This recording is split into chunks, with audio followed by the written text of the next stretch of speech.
College വിദ്യാർത്ഥികളോട് ജയ് ശ്രീറാം വിളിക്കാൻ ആവശ്യപ്പെട്ടുകൊണ്ട് തമിഴ്നാട് ഗവർണറായ RN രവി രംഗത്ത് വരികയായിരുന്നു.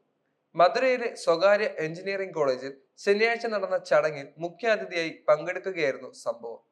ഗവർണറുടെ പ്രവൃത്തി വിവാദമാവുകയും ഇതിനിടെ വിവിധ രാഷ്ട്രീയ സാമൂഹിക സംഘടനകൾ രംഗത്തെത്തുകയും ചെയ്യുകയും ചെയ്തു. പ്രസംഗത്തിൽ ഗവർണർ DMKയും സംസ്ഥാന സർക്കാരിനെയും രൂക്ഷമായി തന്നെ വിമർശിക്കുകയും ചെയ്തിട്ടുണ്ട്. ജയ് ശ്രീറാം വിളിക്കാൻ ആവശ്യപ്പെട്ടപ്പോൾ ചില വിദ്യാർത്ഥികൾ അത് ഏറ്റ് വിളിക്കുന്നതും വീഡിയോയിൽ വ്യക്തമാകുന്നുണ്ട്. ഗവർണറുടെ പ്രവൃത്തി രാജ്യത്തെ മതേതര മൂല്യങ്ങൾക്കെതിരാണെന്നും ഭരണഘടന ലംഘിക്കാനാണ് ഗവർണറുടെ ശ്രമമെന്നും ചൂണ്ടിക്കാട്ടി DMK വക്താവ് ധരണീധരൻ രംഗത്ത് വരികയും ചെയ്തു. ഗവർണർ ഒരു RSS വക്താവാണെന്നും എന്തുകൊണ്ടാണ് അദ്ദേഹം ഇതുവരെ രാജിവെക്കാത്തതെന്നും അദ്ദേഹം ചോദിച്ചു.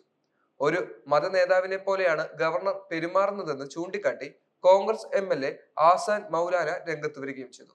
തമിഴ്നാട് നിയമസഭ പാസാക്കിയ 10 ബില്ലുകൾ തടഞ്ഞുവെച്ച ഗവർണറുടെ തീരുമാനത്തെ സുപ്രീം കോടതി രൂക്ഷ ഭാഷയിൽ വിമർശിക്കുകയും ചെയ്തു. തുടർന്ന് സുപ്രീം കോടതി ഈ ബില്ലുകൾ നിയമമാക്കാൻ അനുമതി നൽകുകയും ചെയ്തു. ഇതിന് പിന്നാലെയാണ് RN രവിയുടെ വിവാദത്തിനിടെയായ പുതിയ നടപടി വന്നിരിക്കുന്നത്. രാജ്യത്തിൽ മത തീവ്രവാദം വർദ്ധിപ്പിക്കുന്നതിനും അതുപോലെയുള്ള പ്രവണതകൾ വർദ്ധിപ്പിക്കുന്നതിനും വേണ്ടി നിരവധി ആശയങ്ങൾ RSSന്റെ ഭാഗത്തു നിന്നും ഉണ്ടായിട്ടുണ്ട്.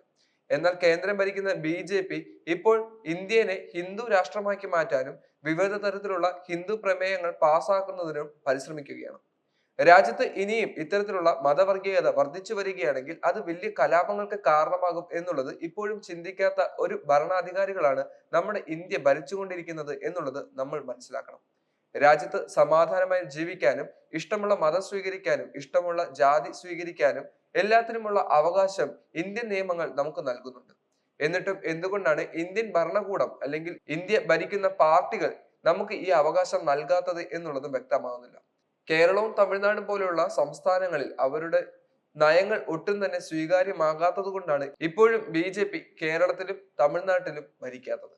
എന്തുകൊണ്ടും അവരുടെ ഇത്തരത്തിലുള്ള ഭരണ സംവിധാനങ്ങൾക്ക് ഒരു തകർച്ച സംഭവിച്ചില്ലെങ്കിൽ വീണ്ടും അത് ഇന്ത്യക്ക് വലിയ ഭീഷണികൾ സൃഷ്ടിക്കും എന്നുള്ളതും തീർച്ചയാണ്.